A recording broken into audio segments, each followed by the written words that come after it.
छत्तीसगढ़ी गाने देखने के लिए हमारे YouTube चैनल को सब्सक्राइब करें और नए अपडेट्स जानने के लिए बेल आइकन के बटन को क्लिक करें।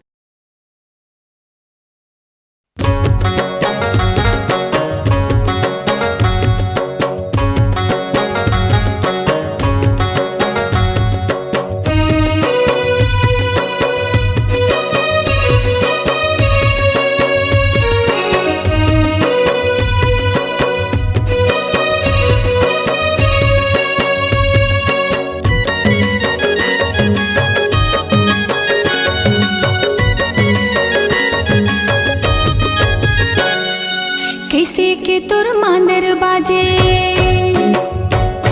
कैसे के तोर मांदर बाजे, कैसे के तोर ताल, कैसे के तोर मांदर बाजे, कैसे के तोर ताल, कैसे ते हम नाचन चाबे, कैसे ते हम नाचन चाबे, कैसे हो ही चाल, थोर कोन बोल देबे ना, थोर कोन बोल देबे ना। ओ तक धिना धिन मांदर बाजे सुघर हो ही चाल, तक धिना धिन मांदर बाजे सुघर हो ही चाल। झूम झूम के नाचबे गोरी, झूम झूम के नाचबे गोरी, खुला करके बाल ऐसे सोच ले हो ना, ऐसे सोच ले हो ना। तक धिना धिन मांदर बाजे।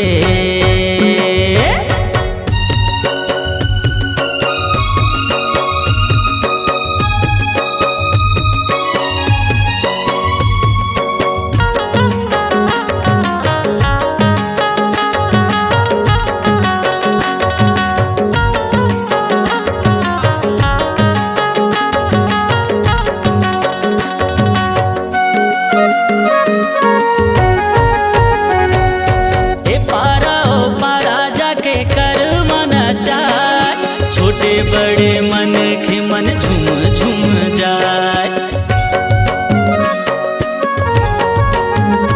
ओ पारा जाके कर माना जाए। छोटे बड़े मन के मन झूम झूम जाए। कैसे बाजे झांझ मंजीरा, कैसे बाजे झांझ मंजीरा, कैसे मोर निशान, कैसे बाजे झांझ मंजीरा, कैसे मोर निशान, कैसे मोर ताल मझूमी, कैसे मोर ताल मझूमी। यहाँ के किसान थोड़कुन बोल देबे ना, थोड़कुन बोल देबे ना। हाँ, छम छम बाजे झांझ मंजीरा, गुरदुम तोरे निशान, छम छम बाजे झांझ मंजीरा, गुरदुम तोरे निशान। छम छमा छम नाचे है टूरा, छम छमा छम नाचे है टूरा। यहाँ के किसान ऐसे सोच लेबे ना, ऐसे सोच लेबे ना। छम छम बाजे झांझ मंजीरा।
चिड़ैया राती बोले कोयली बोले भोर, सोन चिड़ैया राती बोले कोयली बोले भोर।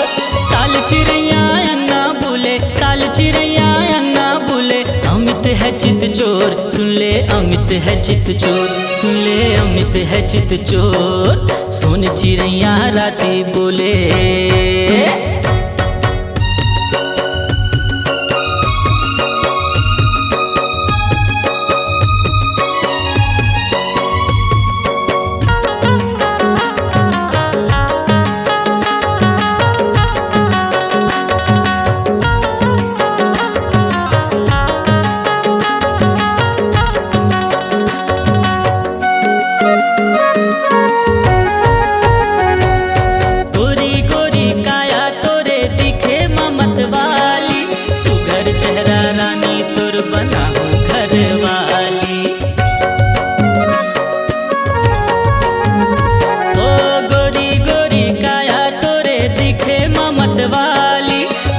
चेहरा रानी तोर बनाहूँ घर वाली, कामे बांधे गांठ गठरिया, ओ कामे बांधे गांठ गठरिया, कामे बांधे चोर, कामे बांधे गांठ गठरिया, कामे बांधे चोर, कामे बांधे प्रीत सजन के, कामे बांधे प्रीत सजन के, अचरा के छोर, सुन ले अचरा के छोर, सुन ले अचरा के छोर। हाँ, रेशम बांधे गांठ गठरिया, लोहे बांधे चोर, रेशम बांधे गांठ गठरिया, लोहे बांधे चोर, माया बांधे प्रीत सजन के, माया बांधे प्रीत सजन के, अचरा के छोर, सुन ले अचरा के छोर, सुन ले अचरा के छोर, सुन ले अचरा के छोर, थोड़कुन बोल देबे ना, सुन ले अचरा के छोर, थोड़कुन बोल देबे ना, सुन ले अचरा के छोर। थोड़कुन बोल देबे ना। आपकी आवाज ही आपकी पहचान है। यदि आप अपनी आवाज को एक नया आयाम देना चाहते हैं तो चले आइए मल्टी ट्रैक डिजिटल रिकॉर्डिंग के लिए AVM audio video studio, Khamtarai, Raipur. Mobile number 9301523929 और 7869646201। यदि आप नए एवं पुराने गीत सुनना चाहते हैं तो avmgana.com में जाकर गाना फ्री डाउनलोड करें और YouTube चैनल में AVM गाना और KK कैसेट्स को सब्सक्राइब करें।